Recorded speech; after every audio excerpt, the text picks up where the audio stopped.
ఈ ఉదయం వాగ్దానం మీకోసం ఎలా ఉన్నారండి? బాగున్నారా? పొద్దున్న లేచారా? ప్రార్థన చేసుకుంటున్నారా? నిజంగా దేవుడు ఎంత నమ్మదగిన దేవుడు, మనల్ని ప్రేమించే దేవుడు, రక్షించే దేవుడు.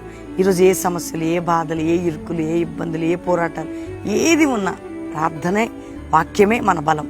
చూడండి, 50 దినాలు ఇక్కడ ప్రార్థనలు జరుగుతున్నాయి బెల్లంపల్లిలో. రండి, మీరు కూడా 1 రోజు 2 రోజులు పాలు పొంది వెళ్ళొచ్చు.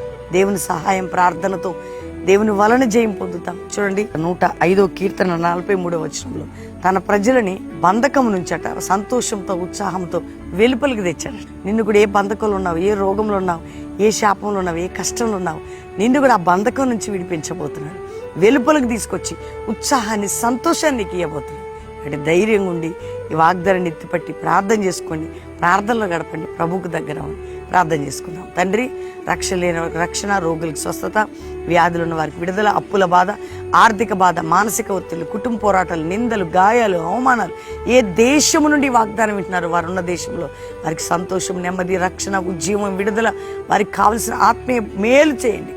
అయ్యా, మా దేశ ప్రజలు రక్షించండి. మా సంఘాల సేవకుల్ని, నాయన పట్టణాలని మీరు రక్షించి జరుగుతున్న ప్రార్థనలన్నింటిలో మాతో ఉండి ఈరోజు మ్యారేజ్ డే, బర్త్డే బిడ్డలు బ్లెస్ చేస్తూ మీరు తోడై ఉండి యేసు నామములో అడుగుచున్నాం తండ్రి, ఆమెన్.